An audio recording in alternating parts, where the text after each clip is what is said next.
It's Laura Eubanks of Design for Serenity, and we are in Allied Gardens on a small little installation in a front flower bed. And I got to chatting with the client and turned around, and the guys had already done all the demo. So here it is. This is what it looked like before, but there were just a lot of bushes, and they were not cute, and it's time for a redo. So we had some little pygmy palm in here, and a pygmy palm in here that had grown and were blocking the street and causing issues with parking and whatnot. So those also came out, and we'll do some suckies in there. There is no irrigation in either one of these beds. So big deal, right? Allied Gardens it's a really nice little microclimate. There's it's fairly close to the water. It stays fairly mild. There's a lot of marine layer here. It is just east of the 805 in San Diego. So I don't anticipate any issues with things drying out.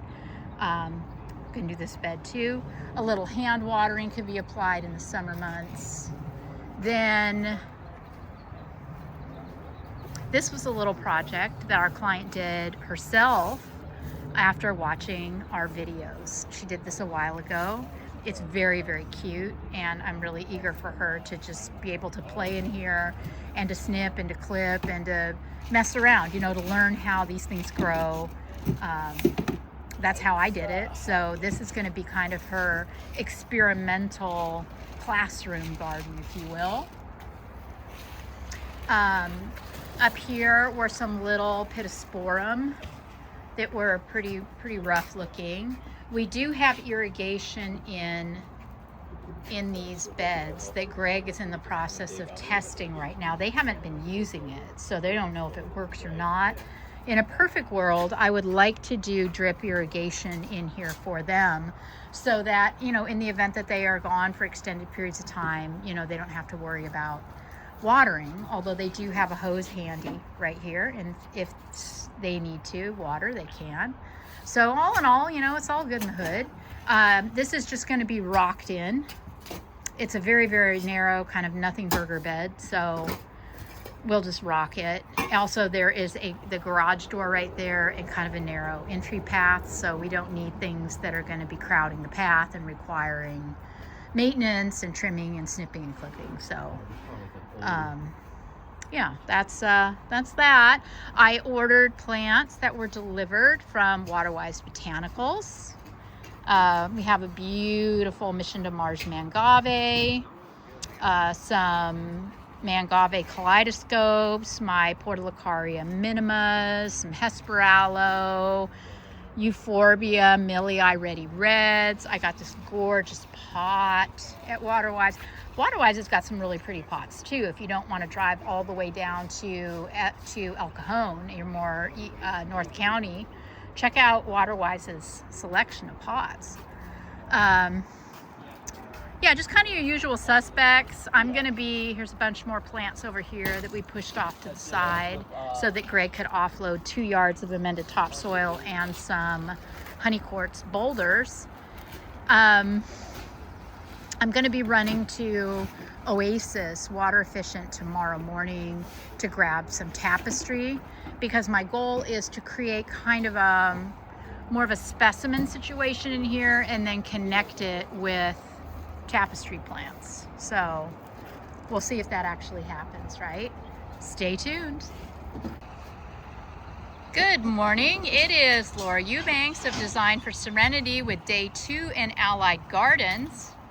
And we have Kevin over here dividing some Aeonium urbicum. These were plants that were pulled out of the garden to be repurposed. So it is winter and it is Aeonium growing season, so it's a really good time to mess with them. Kevin is just taking a cutting and shoving it in the ground like a candle in a birthday cake. Not pretty.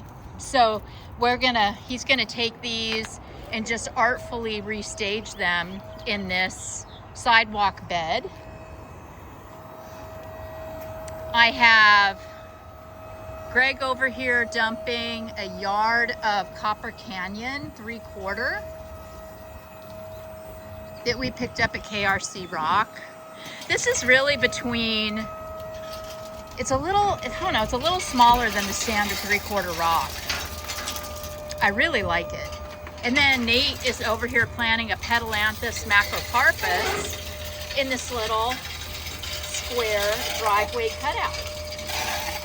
As you know, I have often said that a Petalanthus is a really good option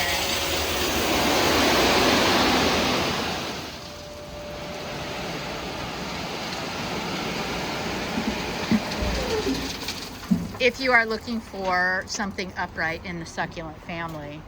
We also stopped at Oasis Water Efficient this morning and got a bunch of 1-gallon tapestry plants, which we are going to work in now. Yesterday we got all of our foundation plants in. This represents 2 yards of amended topsoil for mounding. It was about 15 2-foot minus boulders. And then the plants that you see here are all complements of Waterwise botanicals, including that beautiful pot. So Omar is going to be running weed fabric along here and then installing the Copper Canyon gravel. Those in high fire areas in California are going to be subject to the new Zone 0 laws, which indicate that you must not have any combustible or plant material within 5 feet of your home. So that's going to keep DFS busy, and we're just kind of getting a start on that right here.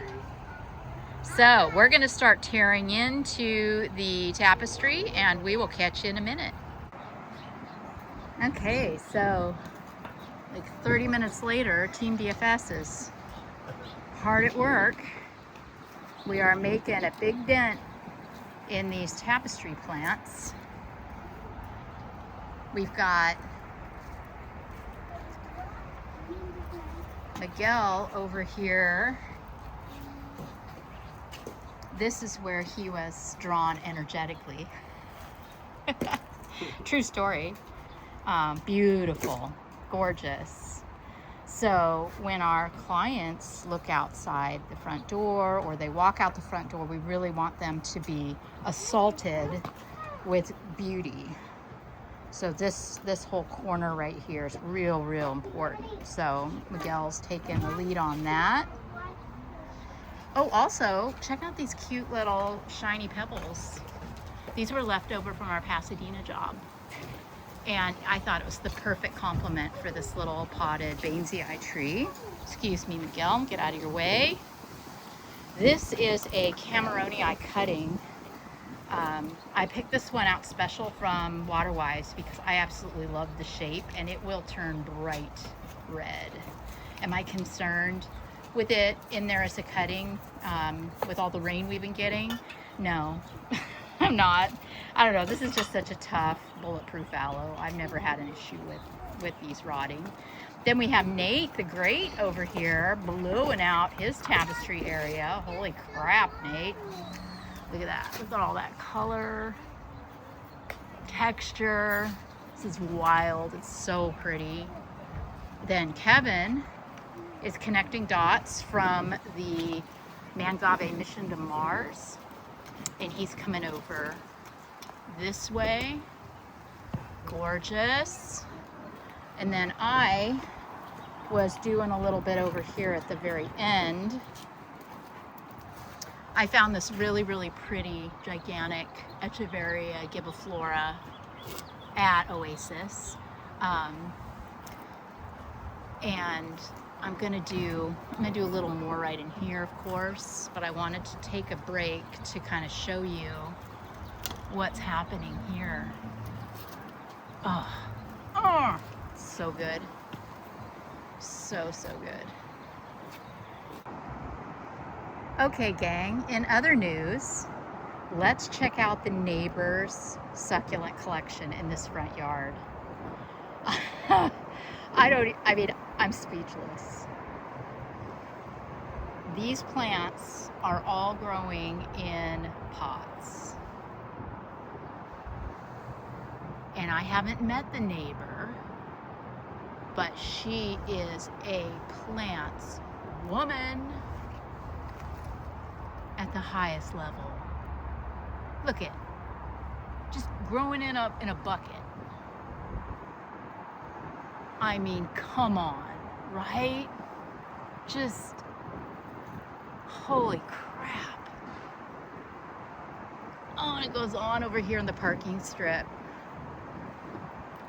I mean, I'm just envisioning what I know about this neighbor from my client is that she moved in with her daughter and son-in-law, I believe.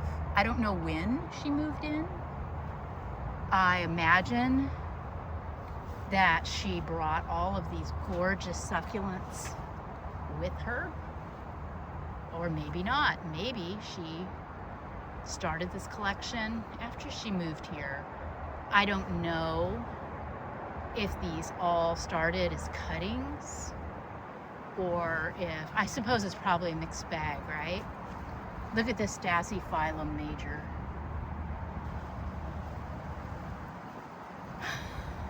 Right? God, jeez. Just insane. Now, it is the middle of February here in Southern California, and we got some really nice rain yesterday and the day before. Oh my gosh, it just goes on for days, guys.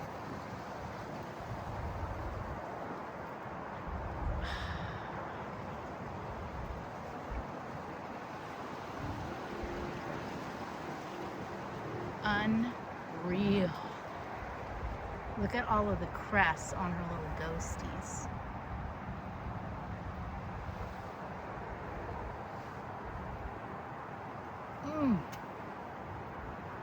And then, just for fun, amongst all these succulents, she has a mammillaria that is living its absolute best life.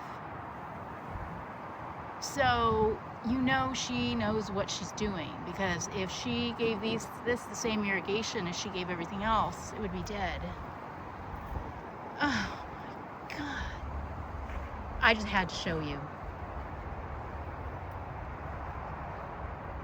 Look at this over here.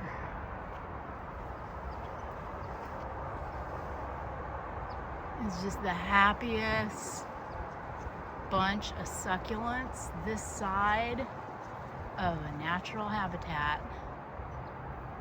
Oh my gosh. Wowza, right? Look at these gigantic tubs of agaveoides. Whoa. There must be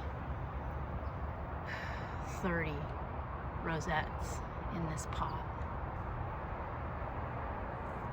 Just wow. Okay, enough of that. Well, never enough, but you know.